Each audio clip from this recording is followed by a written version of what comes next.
Dakle, to je to. A ja ću sada ovako. Ovo je moja priprema za jedan divan festival koji će biti u Budvi.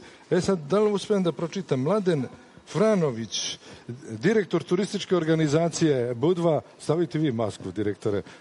Sad sam vas predstavio. Se video, direktor? A sad se maskirajte. Dva najlepša dečka u studiju. Ajde da vidimo. Sa maskom smo sigurno lepši. A da otkrijem ja svoj identitet sad. Divna maska, izvanredno. Dobrodošli i pričajte nam ovaj prestižni festival, jedan od najlepših koji se održava na ovoj našoj teritoriji. Jeste. Ove godine smo rešili da napravimo jedan pravi festival, da napravimo jedan pravi ugađaj koji će trajati 7 dana. Znači, od 29. aprila do 6. maja. Od nedelje do nedelje. Kod vas u Crnoj Gori, 7 dana, kad se slavi, nek se slavi, je li tako? Pa rešili smo ove godine, ali ona naša beogradska košarka, kad kažem naša, ja sam 50 godina živio u Beogradu, tako da jako dobro poznajem i prilike. Košava je 3 dana, 7 dana i 21. Do godine 21 dan karnevala. Tako. Spremite se da nam dođete i da uživamo. Pričajte, nema uz ove divne kadrove, lepe Budve i centra mnogih Beograđana, svi se sjate nekako kad dođe leto, proleće se vreme, eto nas u Tako je. Budvi.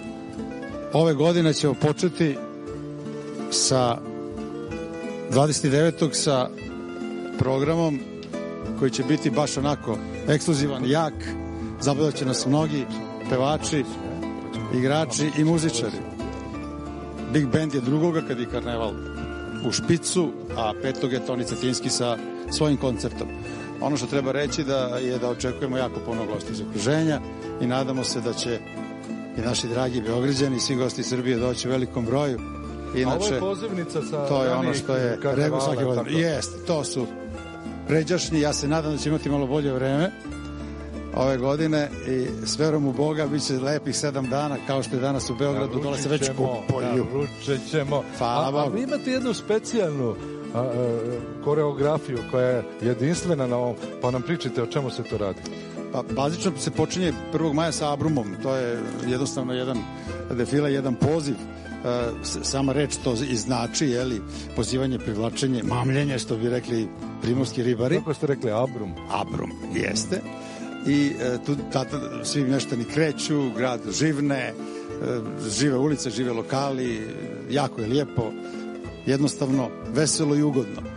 Da bi drugog već bila prava procesija, imat ćemo negdje oko 1000 gostiju, 40 i nešto karnevalskih grupa iz okruženja, iz zemalja Evrope. Biće tu puno pjesme, puno igre, puno muzike, puno slavlja i veselja. Dobro, a kako ste se vi pripremili za ovu sezonu? Je sve spremno? Hoće li biti dovoljno kapaciteta, dovoljno resursa da mi uživamo kad dođemo, da se opustimo? Kao i do sad. Došli, dobrodošli.